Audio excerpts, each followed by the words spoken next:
Depois da morte do meu avô, toda a família se reuniu na luxuosa sala de conferências para ouvir o anúncio da divisão dos bens. Todos tinham a certeza de que seriam os legítimos herdeiros, enquanto eu, o filho adotado, estava ali apenas para ser alvo de chacota. Mas no exato momento em que me ridicularizavam, coloquei sobre a mesa um dossiê lacrado que tinha ficado guardado durante muitos anos. E quando o advogado começou a ler cada palavra em voz alta, a sala mergulhou num silêncio absoluto. O meu pai, o meu tio e o meu irmão ficaram fora de si, como animais encurralados. Olá, o meu nome é Rui Moreira. Tenho 32 anos e sou atualmente o diretor executivo da Grupo Moreira Internacional, um conglomerado multinacional que atua desde a alimentação até ao retalho e a logística, com sede em Lisboa. Se me vissem agora sentado no meu escritório de vidro no último andar, com a cidade iluminada a brilhar lá embaixo, talvez pensassem que nasci com uma vida feita, que tudo me foi dado com a facilidade que o apelido Moreira sugere. Mas a verdade está muito longe disso. A minha vida é uma longa história cheia de cicatrizes, momentos em que fui posto de lado e ocasiões em que tive de cerrar os dentes para provar o meu valor. Hoje quero contar-vos essa história desde o princípio, quando eu era apenas um rapaz perdido na casa que chamava de família. Sou adotado. É a primeira coisa que precisam de saber sobre mim. Não me lembro de nada dos meus pais biológicos, apenas sei que fui adotado com poucos meses de vida. A família Moreira que me acolheu era uma linhagem rica e prestigiada, tendo o Grupo Moreira Internacional como símbolo do seu sucesso. Mas não pensem que crescer numa família assim era um sonho. Para mim foi uma batalha incessante, onde tinha de lutar para ser reconhecido, para ser visto como uma pessoa e não como um intruso. O meu avô, Manuel Moreira, foi o fundador do conglomerado. Era um homem severo, com olhos afiados como lâminas e uma voz profunda e imponente que inspirava respeito em qualquer um. Não sorria facilmente, mas para mim ele era a única luz naqueles dias sombrios. Via em mim algo que eu próprio ainda não tinha descoberto. Mas nem todos na família pensavam como ele. O meu pai adotivo, Jorge, o meu tio Antônio e o meu irmão Paulo nunca me viram como parte verdadeira da família Moreira. Ainda me recordo bem dos meus dias de infância, quando tinha 7 ou 8 anos, a correr atrás do meu avô pelos supermercados e armazéns do Grupo Moreira. Essas viagens não eram apenas trabalho, eram o meu mundo. O avô apontava para cada prateleira, cada caminhão e dizia: Rui, o sucesso não está nos números no papel, está aqui em como servimos cada cliente e como mantemos as nossas promessas. Eu ouvia com atenção, os olhos cheios de admiração, sentindo que estava a aprender um grande segredo. Ele ensinava-me disciplina, honra e a nunca desistir. Nesses momentos sentia que pertencia ali, que fazia parte do seu legado. Mas foi precisamente nessa altura que os conflitos familiares começaram a ferver. Jorge, o meu pai adotivo, olhava-me sempre com frieza. Era um homem alto, de fatos baratos e sorriso forçado. Mas eu sabia que não gostava de mim. Uma vez ouvi-o a falar com a minha mãe adotiva, Helena, na imensa cozinha da mansão. Esse rapaz nunca será nosso filho, é apenas uma decoração. Não deixes que ninguém lhe crie ilusões. Fiquei parado no canto da cozinha, a apertar contra o peito o caderno que o avô me tinha dado, a segurar as lágrimas para não caírem. O tio Antônio, irmão mais novo de Jorge, era ainda pior. Não hesitava em gozar comigo na cara. Rui, quem pensas que és? Um dia vai ser corrido daqui para fora, de volta a lugar nenhum. E o Paulo, filho biológico dos meus pais adotivos, 2 anos mais novo do que eu, tinha o maior prazer em magoar-me. Tinha um rosto bonito, cabelo loiro e a confiança de quem já sabia que herdaria tudo. Chamava-me muitas vezes sobra ou rapaz da rua, mesmo à frente dos amigos. Uma vez, na minha própria festa de aniversário, derramou de propósito sumo na minha camisa, rindo alto. Ah, desculpa, Rui, esqueci-me que hoje tinhas roupa decente. Todos rebentaram a rir, enquanto eu ficava ali de punhos cerrados a lutar para não explodir de raiva. Mas foram precisamente esses momentos que me forjaram. Percebi que não podia contar com pena ou bondade de ninguém daquela família, exceto do avô Manuel. Ele não me ensinou apenas sobre negócios, ensinou-me a ser pessoa. Lembro-me de uma tarde, quando tinha 12 anos, em que me levou a um grande armazém nos arredores de Lisboa. Apontou para os trabalhadores que descarregavam mercadorias e disse: Rui, olha para eles. Eles são o coração deste grupo. Se quiseres liderar, tens de compreender o valor de cada pessoa, de cada tarefa, por mais pequena que pareça. Eu acenei, gravando cada palavra na memória. Essas viagens com o avô foram a luz da minha infância, mas também a fonte da inveja da família. Jorge e Antônio ficavam cada vez mais irritados por verem o avô a favorecer-me. Começaram a proibir-me de o visitar, dizendo que eu incomodava ou não tinha qualificação. Uma vez fiquei trancado no quarto o dia inteiro apenas por ter fugido para me encontrar com ele no escritório. Sentei-me no escuro, ao ouvir a minha mãe adotiva suspirar do lado de fora da porta.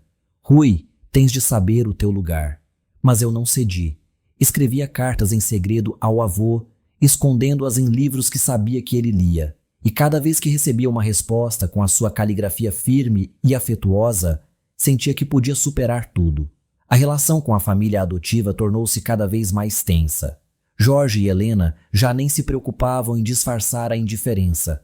Tratavam-me como um estranho, um objeto desnecessário na casa luxuosa. O Paulo tornava-se cada vez mais cruel, sempre a encontrar novas formas de me humilhar. Mas foi essa dureza que me fez crescer.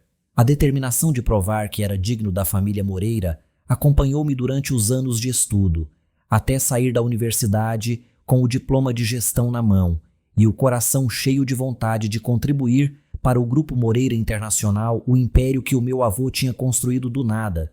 Pensei que seria o início do meu sonho, mas a realidade deu-me uma bofetada fria.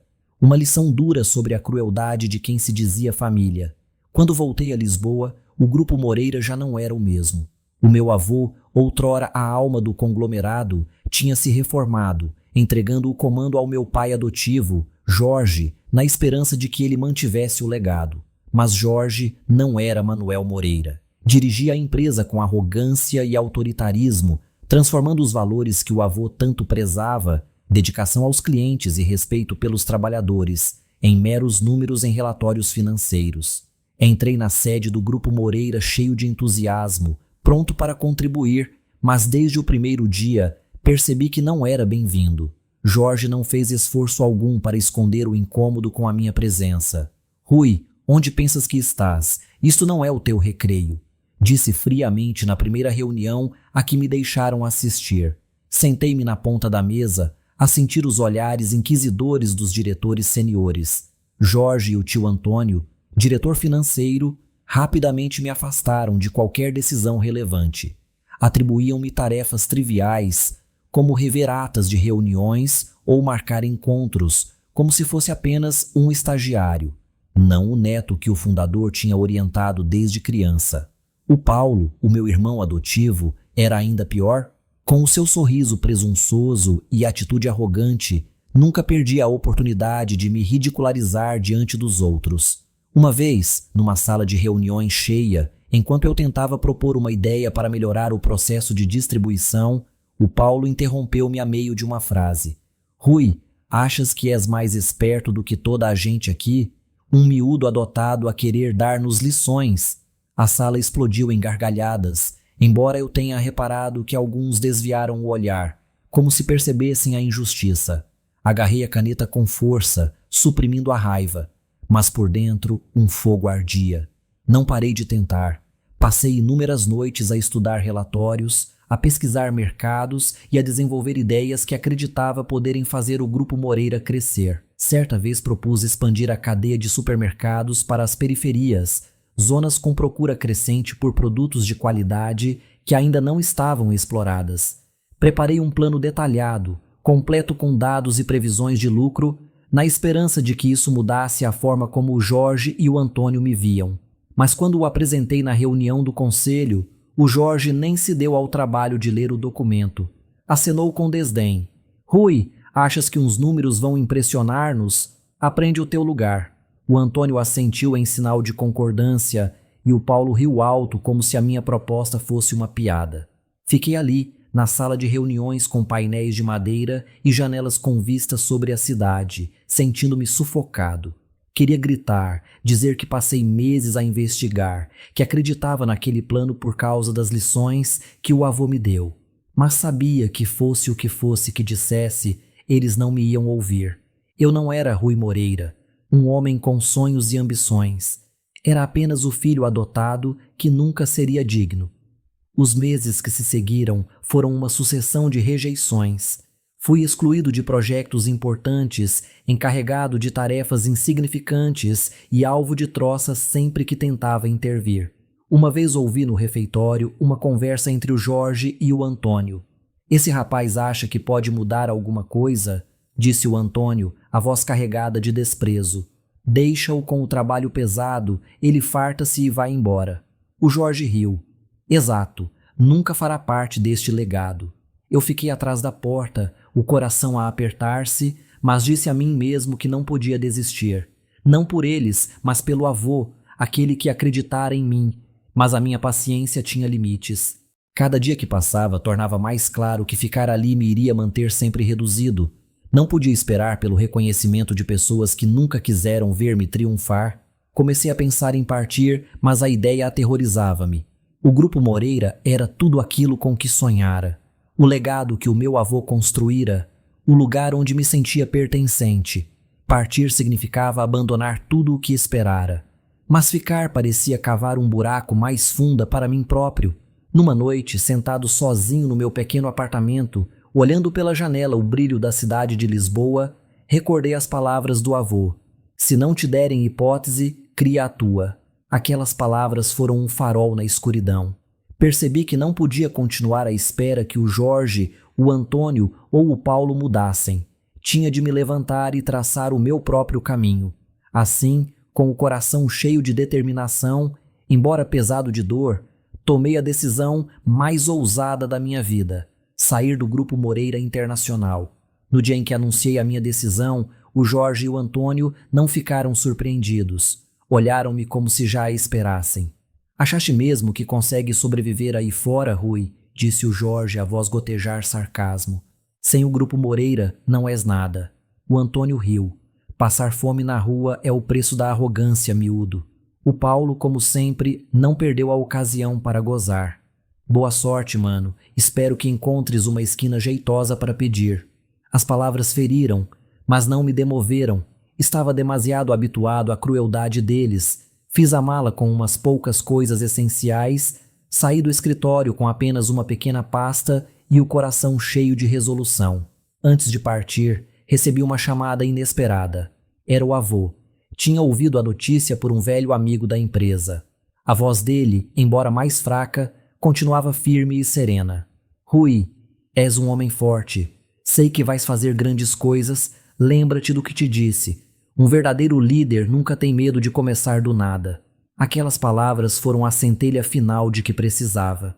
Parti do imponente edifício do Grupo Moreira, não porque tinha falhado, mas porque sabia que o caminho à frente, por mais difícil que fosse, teria de ser percorrido por mim. Construiria algo não para agradar ao Jorge, ao Antônio ou ao Paulo, mas para provar que era digno da fé do avô. A minha jornada de empreendedor começou com muito pouco. Algumas poupanças dos anos em que trabalhei no Grupo Moreira, algumas ideias por acabar e a crença inabalável de que podia alcançar algo grande. Contactei 2 colegas da faculdade, o Tiago e a Inês, com quem tantas noites fora passarmos a acabar trabalhos de grupo. Não eram ricos nem tinham grandes contactos, mas partilhavam a mesma paixão ardente. Sentamo-nos numa pequena cafetaria, rodeados de papéis espalhados e esboços rabiscados para começar um sonho.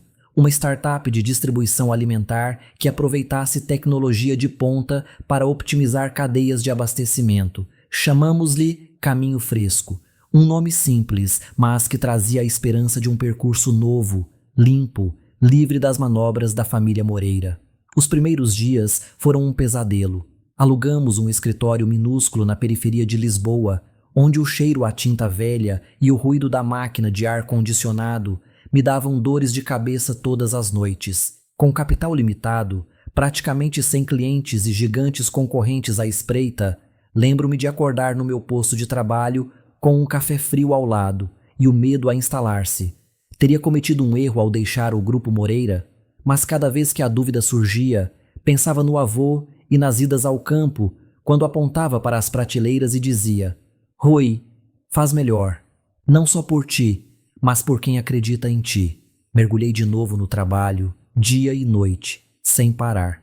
Começamos por construir uma plataforma tecnológica para optimizar a distribuição, um sistema que usava dados para prever procura, minimizar desperdício e garantir que os produtos chegavam aos clientes frescos. Apliquei cada lição do avô, focando-me nos pormenores mais pequenos, desde a disposição das mercadorias até a forma como nos relacionávamos com os parceiros. A realidade, porém, não era como aquelas conversas calorosas com ele. O mercado era implacável e enfrentamos recusas constantes. Uma vez, o Tiago e eu fizemos 2 horas de viagem para nos encontrar com um fornecedor potencial, só para ele cancelar na última hora sem explicação. A Inês, com a paciência incrível que tinha, era muitas vezes quem nos tirava dos momentos de desespero, lembrando-nos que coisas grandes levam tempo. Mas o maior desafio não veio do mercado, veio da minha família adotiva. Num dia em que estávamos perto de assegurar um contrato importante com uma cadeia regional de supermercados, o parceiro recuou de repente. Ainda me lembro da chamada. A voz do gerente, fria e seca. Desculpe, Rui, não podemos avançar. Alguém fez uma proposta melhor. Fiquei atordoado, sem compreender até que o Tiago descobriu que o Jorge e o Antônio haviam contactado discretamente o parceiro, usando a influência do Grupo Moreira para sabotar o nosso negócio. Não queriam apenas que eu falhasse, queriam esmagar-me. Esse golpe quase me partiu. Sentei-me no nosso escritório minúsculo, a olhar para os números negativos na folha de cálculo, sentindo que todo o esforço escorregava-me das mãos. A Inês entrou, pousou a mão no meu ombro e disse: Rui, estão a fazer isto porque têm medo de ti. Se desistires agora, eles vencem. As palavras dela foram um sacudir de água fria. Lembrei-me das vezes em que fiquei trancado no quarto por fugir para ver o avô, das vezes em que me gozaram por ser o filho adotado. Não podia deixá-los ganhar, nunca. Lancei-me no trabalho com energia renovada. Refinamos a nossa plataforma, procuramos parceiros mais pequenos dispostos a confiar numa startup ainda frágil. E aprendi a negociar, a persuadir e a manter a fé, mesmo quando tudo parecia contra mim. As lições do meu avô sobre perseverança e sobre colocar os clientes em primeiro lugar tornaram-se a minha estrela guia. Comecei a frequentar feiras do setor, de pé horas a fio, a apresentar o caminho fresco a pessoas que mal olhavam para os nossos panfletos. Um fornecedor local chegou a rir-se alto quando lhe apresentei a ideia. Acham mesmo que conseguem competir com gigantes como o Grupo Moreira? Sorri e respondi: não preciso competir com eles, só preciso fazer melhor. E então, depois de 2 anos de luta, surgiu um vislumbre de luz. Uma pequena cadeia de supermercados do sul do país aceitou assinar contrato conosco. Foi o primeiro grande negócio do Caminho Fresco, um marco que celebramos com cervejas baratas no nosso escritório apertado. Lembro-me ainda do momento em que recebemos o e-mail de confirmação. O Tiago gritou, a Inês abraçou-me com força e eu fiquei sentado a olhar para o ecrã, com lágrimas a escorrer silenciosamente. Não era apenas um contrato, era a prova de que eu podia, de que não precisava do apelido Moreira para vencer. A notícia começou a espalhar-se.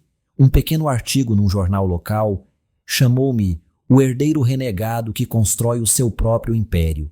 A partir daí, os jornalistas começaram a ligar, a perguntar sobre a minha saída do Grupo Moreira, sobre como tinha erguido o Caminho Fresco a partir do nada. Não queria vangloriar-me, mas também não escondi a verdade. Falei dos anos em que fui posto de lado, das vezes em que a família adotiva me humilhou e da fé que o meu avô depositara em mim. Essas histórias, longe de me enfraquecerem, transformaram-me num símbolo, um jovem que ousava enfrentar gigantes. A notícia não demorou a chegar ao Jorge, ao Antônio e ao Paulo. Ouvi dizer que o Jorge bateu com força na secretária quando leu o artigo, enquanto o Antônio telefonava a parceiros para tentar manchar a reputação do Caminho Fresco. O Paulo, como sempre, gozou nas redes sociais, escrevendo comentários sarcásticos. Parabéns ao mano mais velho por conseguir um contratito, não sonhes demasiado alto. Mas eu sabia que por trás das provocações havia medo. estavam a começar a perceber que eu já não era o rapaz fácil de esmagar. Se continuasse a vencer, a posição do Paulo como herdeiro legítimo enfraqueceria, e a influência de Jorge e Antônio no Grupo Moreira já não seria tão segura. Esses dias eram uma mistura de orgulho e inquietação. Sabia que estava no caminho certo, mas também sentia a sombra da família pairar sobre mim. Eles não me deixariam em paz, mas eu não tinha medo. Aprendi que neste mundo nada vem fácil. E se queria proteger o meu sonho, tinha de estar pronto para lutar. O caminho fresco estava a começar a encontrar o seu espaço, mas nunca imaginei que o maior desafio não viria do mercado ou dos concorrentes, mas das próprias pessoas que se diziam família e de uma perda para a qual não estava preparado. Numa tarde chuvosa em Lisboa, enquanto estava no pequeno escritório do Caminho Fresco a rever relatórios, o meu telemóvel vibrou. Era um número desconhecido, mas a voz do outro lado soou dolorosamente familiar. O Sr. Jacinto, um antigo gestor do Grupo Moreira que tinha trabalhado ao lado do meu avô. Rui, disse a voz trêmula, não sei como te dizer isto, mas o Manuel está muito fraco. Está internado há semanas. Senti o sangue fugir-me do corpo. O meu avô, o homem forte como uma montanha que me ensinara tudo, estava num hospital e ninguém da família me dissera. Perguntei tentando manter a voz firme. Por que é que não soube? Quem está com ele? O Sr. Jacinto suspirou, a voz pesada de impotência. O Jorge e o Antônio mantiveram tudo em segredo. Não queriam que soubesses. Só descobri porque um amigo no hospital me contou. As palavras dele atingiram-me como um murro no peito. Desliguei, levantei-me e, sem pensar duas vezes, corri para fora do escritório, atravessando a chuva em direção ao hospital. Tinha de ver o meu avô. O Hospital de Santa Maria, em Lisboa, era um edifício frio, de corredores intermináveis e cheiro intenso a desinfetante. Fiquei diante da UCI, onde o avô estava, mas antes de entrar o Jorge e o Antônio apareceram, bloqueando-me a passagem. O Jorge, no seu fato impecável e com olhos de gelo, disse: "O que fazes aqui, Rui? O meu pai precisa de descanso, não de mais fardos de alguém fora do nosso sangue." As palavras cortaram-me como faca, mas tentei manter a calma. "Ele é o meu avô, tenho direito a vê-lo." O Antônio aproximou-se com um sorriso cínico. "Direito? Achas que tens algum direito aqui? Tu não és nada, Rui." Quis empurrá-los, gritar que o avô fora o único a amar-me de verdade, mas seguranças apareceram à ordem do Jorge, impedindo-me de entrar. Fiquei de fora na chuva, a camisa encharcada, o coração despedaçado. O momento mais doloroso chegou quando o Paulo apareceu, debaixo da marquise do hospital, com um sorriso trocista. "Por que choras, mano? Achaste que o avô ia chamar por ti nos últimos momentos? Acorda, tu não és família." Cerrei os punhos, as unhas a ferirem-me as palmas até sangrar, mas não respondi. Recusei dar-lhe o prazer de me ver quebrar. Os dias seguintes foram um pesadelo. Tentei de tudo para visitar o avô. Telefonei, enviei presentes, escrevi cartas, pedi a enfermeiras conhecidas para levarem mensagens, mas quase tudo era interceptado pela família. O Jorge e o Antônio controlavam tudo. A lista de visitantes, as atualizações sobre o estado dele.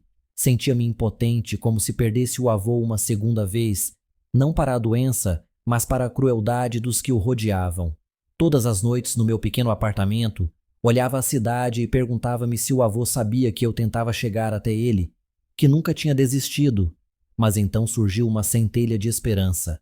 Uma enfermeira idosa, Dona Marta, que trabalhava no hospital desde os tempos das consultas de rotina do meu avô, entrou em contato comigo em segredo. "Rui", sussurrou ao telefone, "sei que foste tu quem o Manuel mais amou. Vou ajudar-te." Nesse dia escrevi uma carta curta, poucas linhas a abrir o coração. "Avô continua aqui. Nunca vou desistir do que me ensinaste. Amo-te." Entreguei a carta à Dona Marta, rezando para que chegasse às mãos dele. Dias depois, ela ligou-me de novo. "Vem, Rui, tenho algo para ti." Corri até ao hospital, o coração aos pulos. Ela puxou-me para um canto discreto e entregou-me um pequeno papel dobrado com cuidado.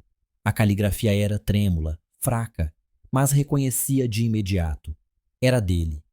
Rui, és o meu orgulho. Não deixes que eles te quebrem. Continua a lutar. Apertei o bilhete contra o peito, as lágrimas a correrem-me pelo rosto.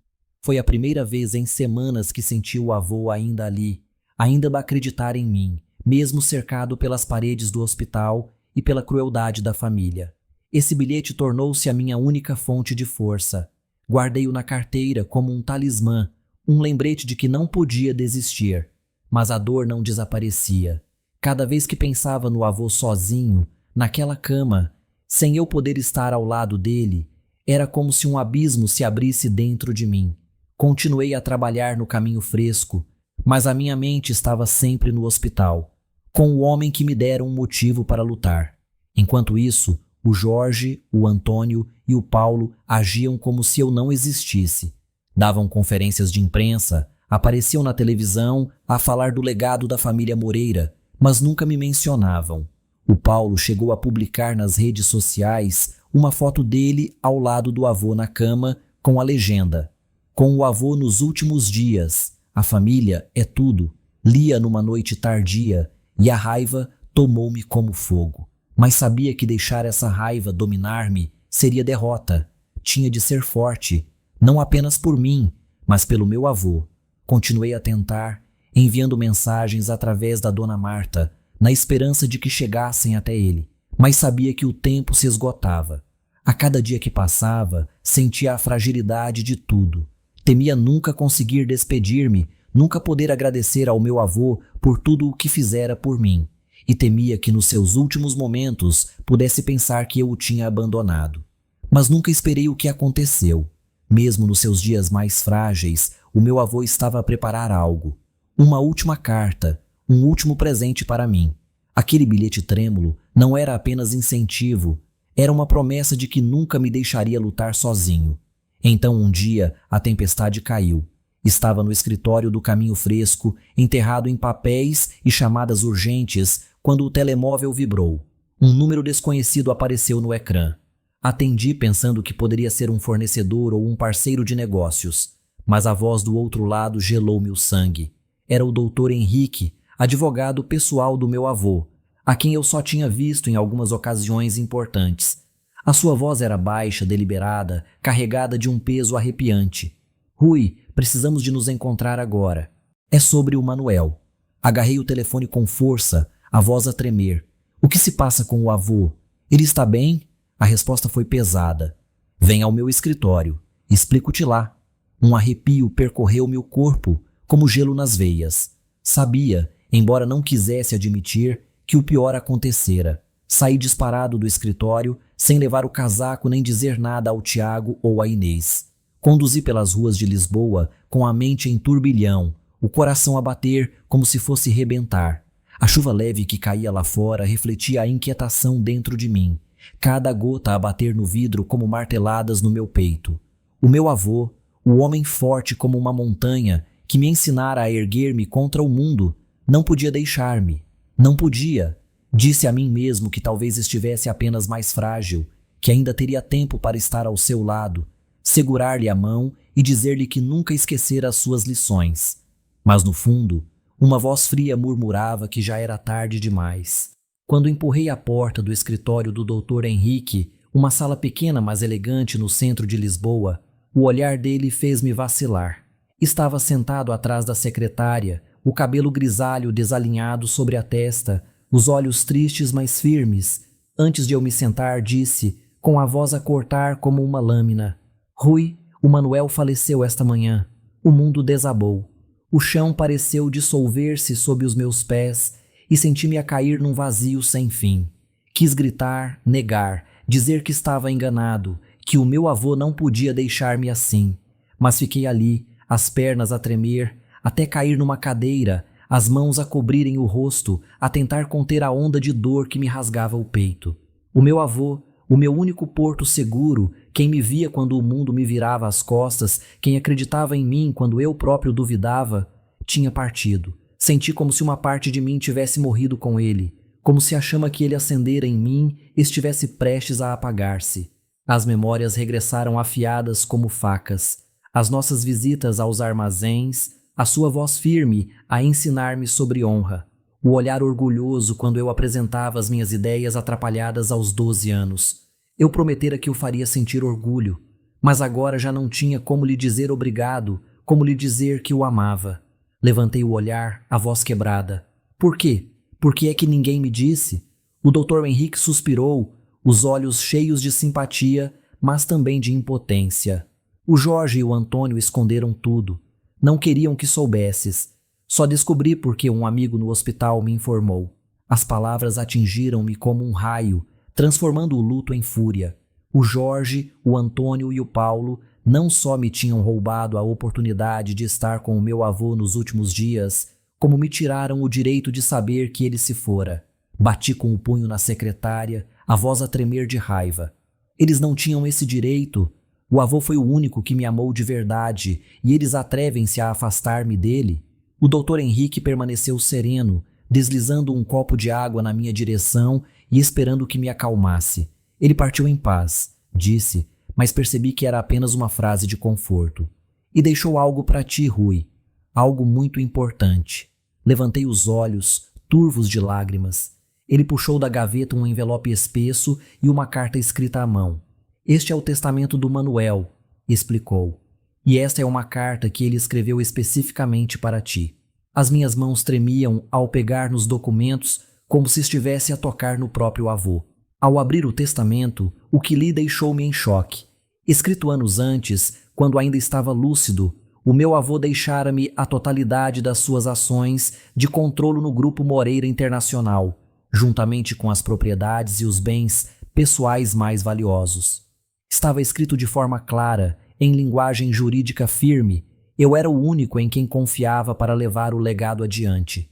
O Jorge, o Antônio e o Paulo não receberam nada além do que já lhes tinha sido dado em vida, e nas palavras dele não se tinham mostrado dignos. Li e reli, o coração a bater descompassado, sem acreditar que o meu avô preparara tudo isto em silêncio, mesmo quando eu era empurrado para as margens da família. Depois abri a carta escrita à mão. A caligrafia, mais fraca do que a do bilhete do hospital, ainda carregava o seu tom firme. Rui, tu és o meu orgulho. Não te escolhi por seres adotado, mas porque tens o coração e a vontade de um verdadeiro líder. Não tenhas medo. Toma o que deixei e protege o nosso legado. Acredito em ti. Apertei a carta contra o peito, lágrimas a cair sobre o papel, mas desta vez não de dor, mas de uma emoção feroz, como se o meu avô estivesse ali, a pousar a mão no meu ombro, a dar-me força para enfrentar o mundo. Enquanto isso, o Jorge, o Antônio e o Paulo não faziam ideia da existência do testamento. Acreditavam que o meu avô morrera sem deixar documento legal e que, pela lei, os bens seriam divididos entre os descendentes diretos. O doutor Henrique contou-me que tinham organizado um funeral luxuoso como uma demonstração de poder da família Moreira, mas sem me informar. O Paulo até publicou nas redes sociais sobre a grande perda da família, como se eu não existisse. O Jorge e o Antônio já discutiam alegremente como dividir as ações, certos de que eu ficaria sem nada.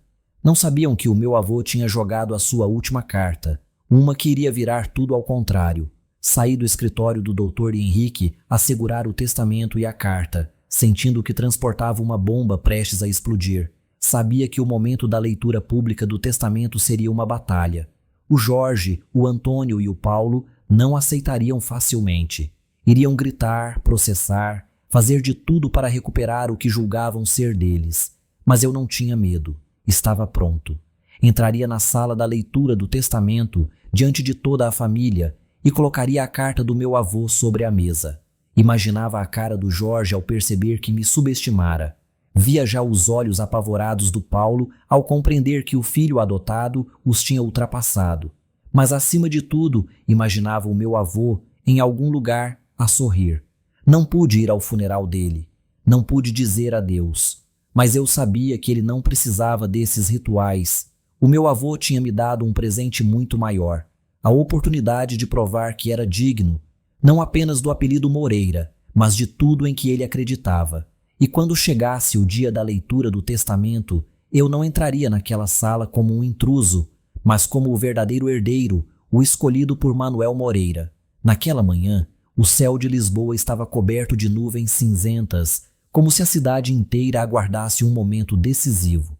Fiquei diante do espelho no meu pequeno apartamento, ajustando a gravata verde escura, a cor favorita do avô nas nossas idas aos armazéns anos atrás.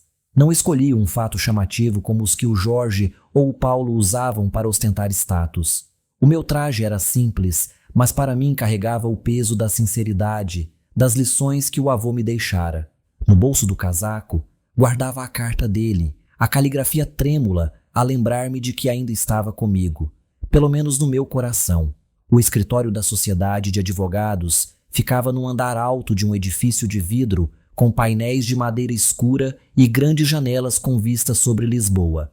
Quando empurrei a porta da sala de reuniões, o ar parecia pesado como chumbo.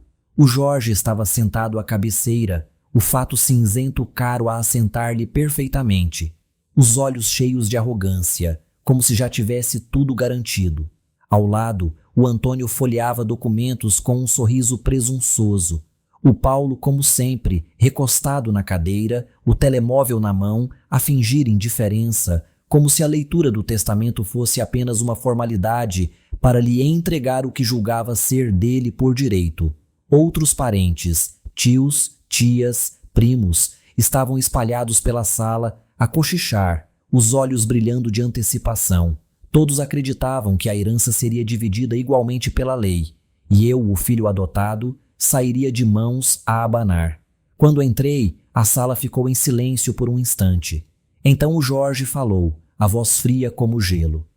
"O que fazes aqui, Rui? Isto é assunto de família." O Antônio zombou. "Pois é, rapaz, devias voltar para a boa startupzinha." O Paulo levantou os olhos do telemóvel com um sorriso de escárnio. "Ou vieste pedir umas moedas para manter o teu sonho de criança vivo?" Alguns riram. Um coro de desprezo. Eu não respondi. Puxei uma cadeira, sentei-me no fundo da mesa e coloquei a pasta no colo. Lá dentro estava o testamento, a última carta do meu avô.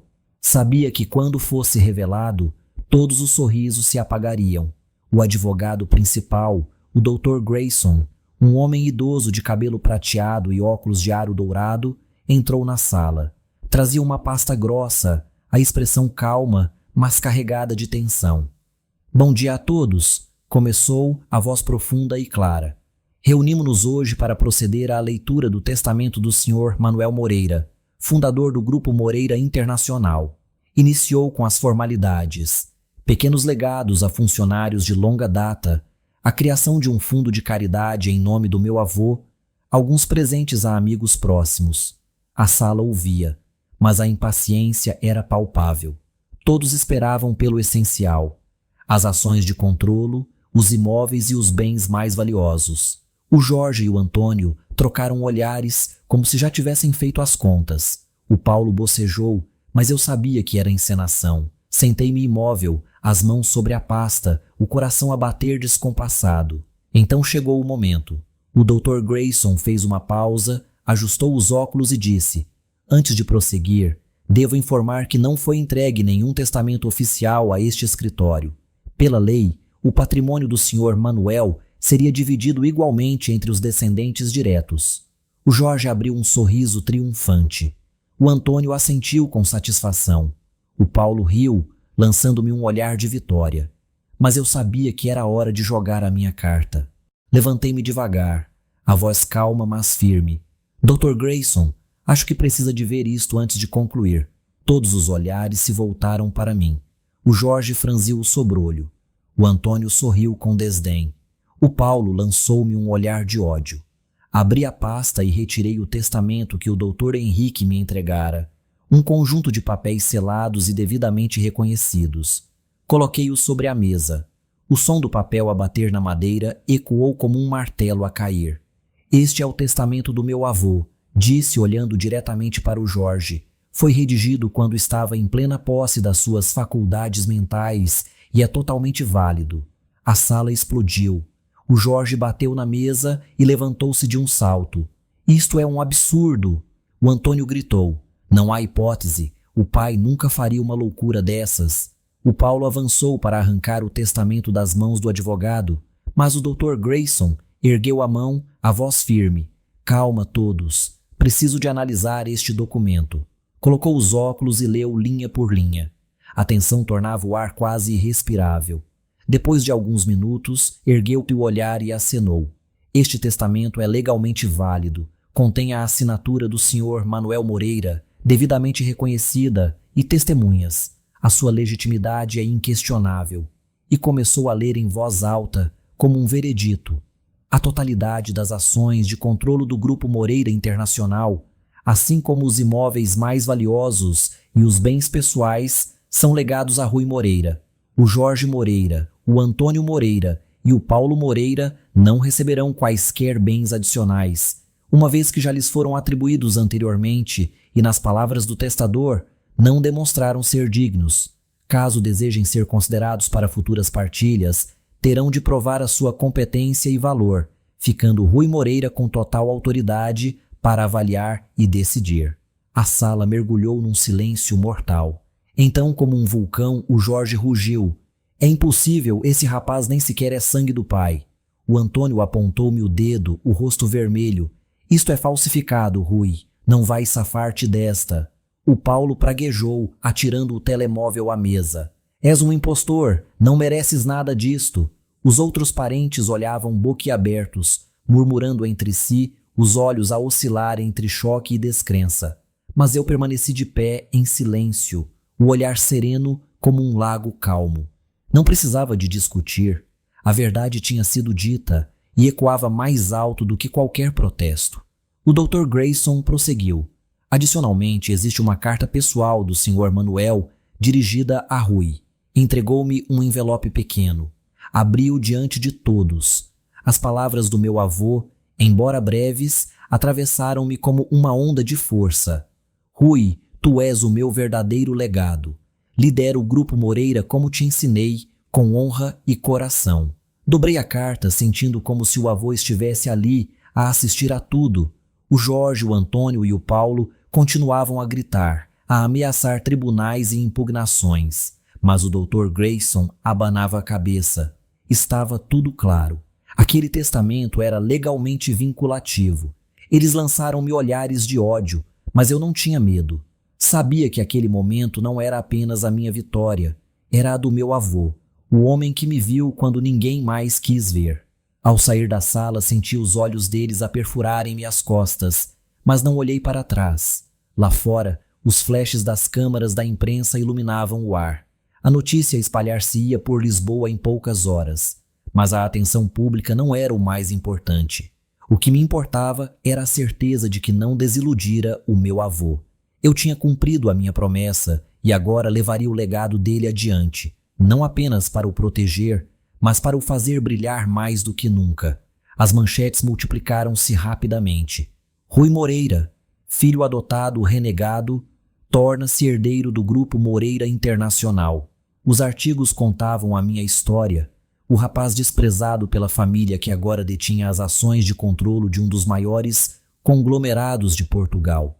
Alguns elogiavam a decisão do meu avô como visionária, chamando-me uma lufada de ar fresco para o grupo.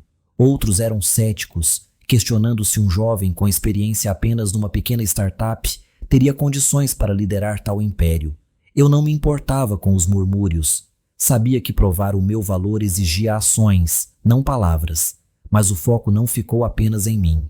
O Jorge, o Antônio e o Paulo tornaram-se o centro da humilhação. Fotografias deles a sair do escritório de advogados, de rostos pálidos e olhos em fúria, inundaram as redes sociais. Uma publicação viral dizia: família Moreira humilhada, testamento escolhe filho adotado como herdeiro. Centenas de comentários surgiram, uns cheios de simpatia por mim, outros de escárnio pela arrogância de Jorge e Antônio. O Paulo, sempre ansioso por se exibir online, manteve-se estranhamente em silêncio, sinal claro de que fervia por dentro. Esse escândalo público não foi apenas um golpe pessoal. Abalou também a credibilidade deles perante acionistas e parceiros. Dentro da família, a divisão tornou-se evidente. Jorge e Antônio começaram a enfrentar perguntas duras de grandes investidores. Se o Manuel Moreira não confiava em vocês, por que haveríamos nós de confiar? Parceiros que há muito desconfiavam do estilo autoritário do Jorge começaram a virar-se para mim, procurando uma liderança mais jovem e transparente. Recebi chamadas de diretores regionais que tinham trabalhado ao lado do meu avô, dizendo que aguardavam com esperança o meu regresso da empresa à sua era dourada. Mas eu sabia que antes disso teria de enfrentar outra batalha, dentro da própria sala do conselho. No dia em que entrei na sede do Grupo Moreira como acionista de controlo, senti-me como se pisasse uma arena. O mesmo edifício de vidro e aço onde em tempos fora posto de lado, agora seria o palco onde reclamaria o meu lugar. A reunião realizou-se na principal sala de conferências, com uma longa mesa de nogueira e retratos do meu avô nas paredes. Ao entrar, vi o Jorge ainda na cadeira de diretor executivo, os olhos gelados. O Antônio, como diretor financeiro, segurava uma caneca de café como se fosse a única coisa que o continha. O Paulo, embora sem cargo oficial, estava presente, a lançar-me olhares venenosos.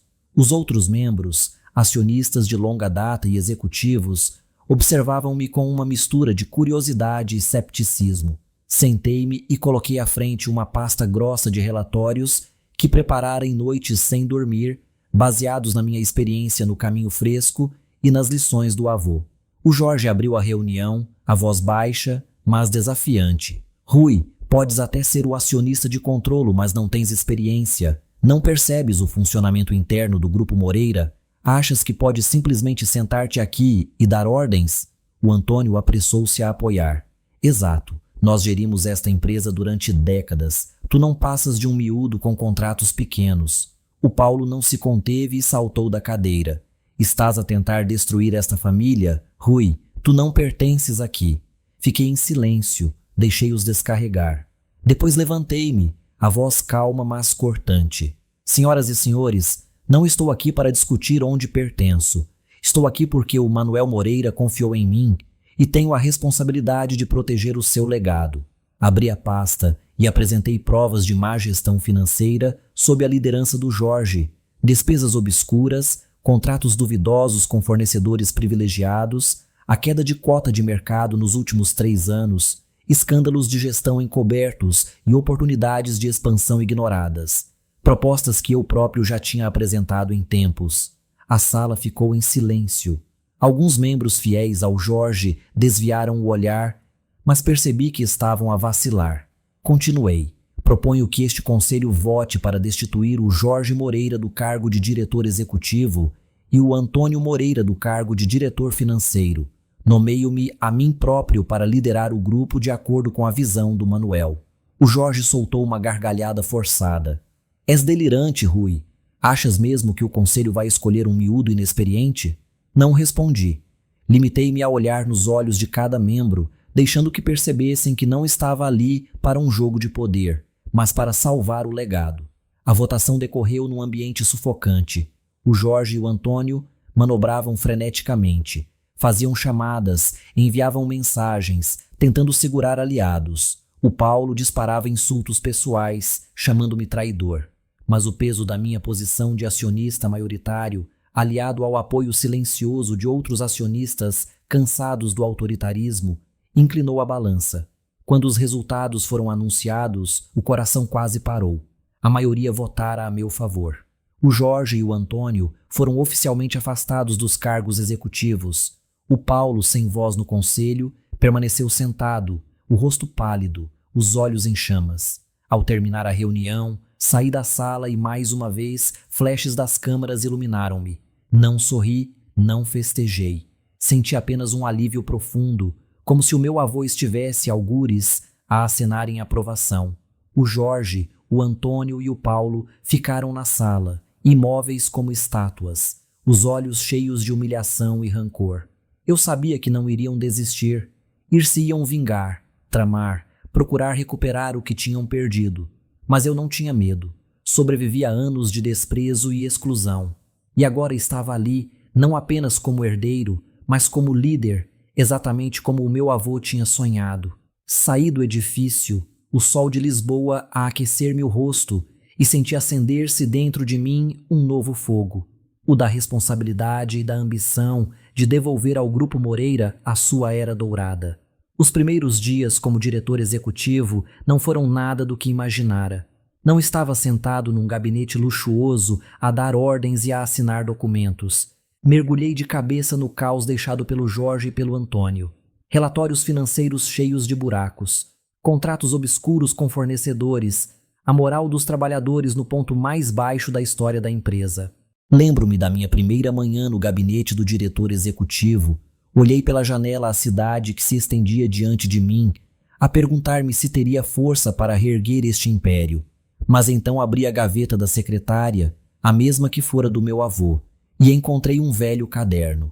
Lá dentro, as suas notas manuscritas, delineando os princípios que guiavam os seus negócios. Os clientes são o coração. Os trabalhadores são a alma.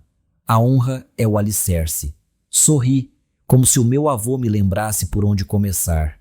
Eu sabia que para transformar o Grupo Moreira, teria de agir com rapidez e decisão. Na minha primeira reunião do conselho, anunciei 3 prioridades. Transparência financeira. Contratei uma auditoria independente para rever todas as despesas dos últimos 5 anos. Queria que cada número fosse divulgado não apenas aos acionistas, mas também aos trabalhadores, para recuperar a confiança perdida durante a gestão do Jorge. Reestruturação. Decidi encerrar filiais deficitárias e redirecionar recursos para os mercados essenciais e áreas de maior crescimento, como as periferias que eu próprio propusera anos antes. Investimento em tecnologia. Trouxe a experiência do caminho fresco para o grupo, implementando soluções inteligentes de distribuição com recurso à inteligência artificial e Big Data para otimizar a cadeia de abastecimento. Ideias que o Jorge em tempos ridicularizara, mas que agora eram a chave do futuro. As minhas decisões não foram recebidas com entusiasmo. Alguns membros do conselho, habituados ao estilo autoritário do Jorge, estavam céticos. "És demasiado novo, Rui", disse um. "Achaste que podias fazer o que o Jorge não conseguiu?" Não discuti. Respondi apenas: "Deem-me 1 ano. Se falhar, podem substituir-me." No fundo, sabia que não podia falhar. Não por mim, mas pelo meu avô, pelos trabalhadores que tinham dedicado décadas à empresa e pelo legado que agora me cabia preservar. O meu estilo de liderança era o oposto do Jorge e do Antônio. Eles prosperavam com pompa, a mandar de cima, sem ouvir. Eu escolhi a abordagem do meu avô: proximidade, transparência e foco nas pessoas. Voltei a fazer visitas de campo, tal como ele fizera comigo. Fui a supermercados, armazéns, centros de distribuição, falei com trabalhadores, ouvi os seus desafios. Um dia, uma funcionária de longa data, Ruth, puxou-me de lado e disse: "Sabes, Rui, fazes-me lembrar o Manuel. Ele costumava estar aqui a perguntar por nós, como se fôssemos família." As palavras fizeram-me arder os olhos e eu sabia que estava no caminho certo. Mas nem tudo correu bem. O Jorge, o Antônio e o Paulo, embora afastados, não desapareceram. Começaram a reunir acionistas descontentes, a enviar e-mails em segredo, a espalhar rumores de que eu era inexperiente e iria arruinar o grupo. Descobri até que o Antônio tentara reunir-se em privado com um grande parceiro, tentando convencê-lo a cancelar o contrato. O Rui não é capaz. Confrontei-o numa reunião à porta fechada, a voz calma, mas cortante. "Se queres lutar, falo abertamente, não pelas costas." O rosto dele empalideceu sem resposta, mas sabia que não iriam parar. Ainda assim, os resultados começaram a surgir. Após 6 meses, a auditoria revelou que as despesas obscuras tinham sido eliminadas, poupando milhões à empresa. Filiais deficitárias foram fechadas e os recursos redirecionados para novos mercados, onde as receitas superaram expectativas. O sistema inteligente de distribuição reduziu o desperdício e aumentou a eficiência das entregas em 20%. As ações do grupo, que tinham despencado sob a gestão do Jorge, estabilizaram. A imprensa, antes cética, começou a elogiar. "Jovem diretor revive Império Moreira." Um artigo no Diário Econômico escreveu: "Rui Moreira não está apenas a herdar um legado, está a reescrevê-lo." Os trabalhadores que tinham servido sob o meu avô começaram a olhar-me de forma diferente. Uma tarde, ao inspecionar um armazém nos arredores, o Henrique, gestor com mais de 30 anos de casa, apertou-me a mão e disse: Sabes, Rui, finalmente temos de novo um líder digno de seguir. O Manuel deve estar orgulhoso.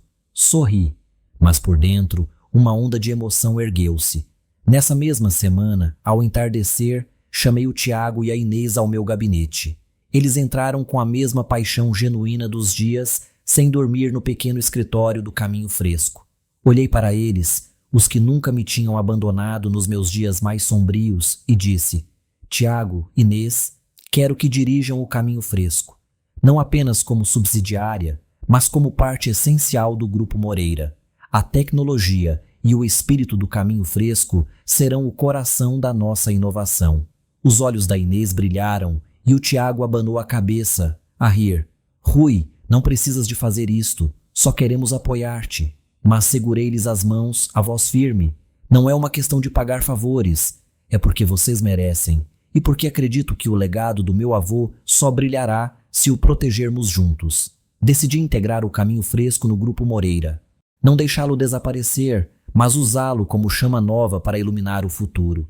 Para mim, preservar o legado do meu avô não era apenas guardá-lo, era honrar as pessoas que estiveram ao meu lado e tornaram os sonhos realidade. Mas nas sombras, a escuridão permanecia. O Jorge e o Antônio começaram a preparar discretamente uma ação judicial, alegando que o testamento do meu avô era injusto e exigindo revisão em tribunal. O Paulo, sem poder na empresa, despejava insultos nas redes sociais, chamando-me ladrão de legado. Eu sabia que esperavam o meu deslize, prontos para virar a mesa, mas não tinha medo. Estava preparado para enfrentar qualquer armadilha. Todas as noites, sentado no último andar da sede, olhava para Lisboa, onde supermercados e centros de distribuição com o nome Moreira fervilhavam de atividade. Pegava de novo na carta do meu avô e lia-a como se ele ainda estivesse ali a lembrar-me. Um legado não é apenas dinheiro ou poder. É honra, responsabilidade e o coração daqueles que confiam em nós. Sei que a jornada ainda é longa e que os desafios não serão fáceis, mas estou pronto. Com o fogo que o meu avô acendeu em mim, levarei o Grupo Moreira mais além, não apenas para preservar o seu legado, mas para o fazer brilhar tal como ele sonhou. Na luz suave do candeeiro da secretária, penso em mim, no rapaz que um dia foi chamado o Sobrante, empurrado para as margens da família que lhe deu o nome. Hoje sou o diretor executivo do Grupo Moreira Internacional, depois de percorrer caminhos que jamais ousara imaginar. Cada passo foi uma batalha contra o desprezo do Jorge, do Antônio e do Paulo, contra as dúvidas dos acionistas, contra os meus próprios momentos de fraqueza.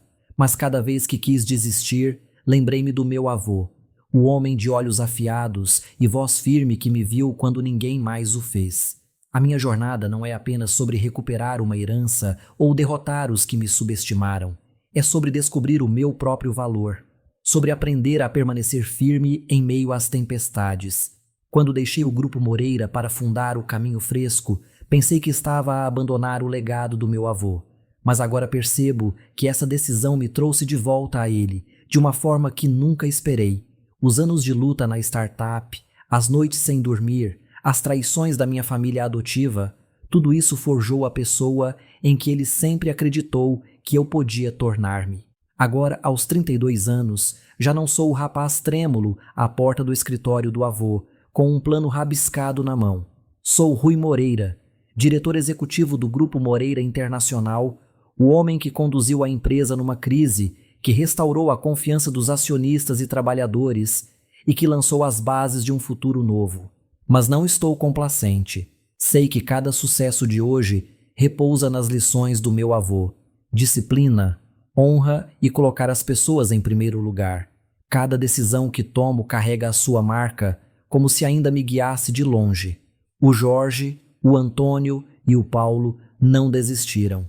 Ouvi dizer que preparam uma nova ação judicial alegando que o avô não estava lúcido quando redigiu o testamento. Mas não me preocupo. Os meus advogados, liderados pelo Dr. Henrique, estão prontos. E, acima de tudo, o apoio dos acionistas e dos trabalhadores dá-me confiança de que, qualquer que seja a trama deles, hei de superar. O Paulo ainda publica ataques ocasionais nas redes sociais, mas já não tem o peso de antes. A imprensa agora chama-me o herdeiro digno, e sempre que leio essas palavras, sinto o meu avô a sorrir, algures. Mas o verdadeiro legado dele não está nas manchetes ou nos números dos relatórios. Está nos pequenos momentos que testemunho todos os dias, quando um trabalhador sorri em gratidão porque ouvi a sua ideia, quando um cliente envia uma carta a elogiar a qualidade dos produtos, ou quando entro num supermercado com o nome Moreira e vejo as prateleiras cheias, lembrando-me das visitas com o avô. Esses são os momentos que me fazem sentir que estou a corresponder às expectativas dele. Se pudesse deixar uma mensagem a quem ouve esta história, seria esta: haverá momentos em que vão menosprezar-te, empurrar-te para o lado, dizer-te que não é suficiente. Não deixes que essas palavras duras definam o teu valor. Sê paciente, mantenha a dignidade e prova quem és através das tuas ações. A verdade e a fé falarão por ti quando menos esperares. Eu aprendi isso nos dias em que fui chamado de adotado, nas noites desesperadas no pequeno escritório do Caminho Fresco, nos momentos em que pensei que não aguentaria, mas aguentei. E continuo, porque sei que o maior legado não é o dinheiro nem o poder, é a honra e a integridade que deixamos para a próxima geração.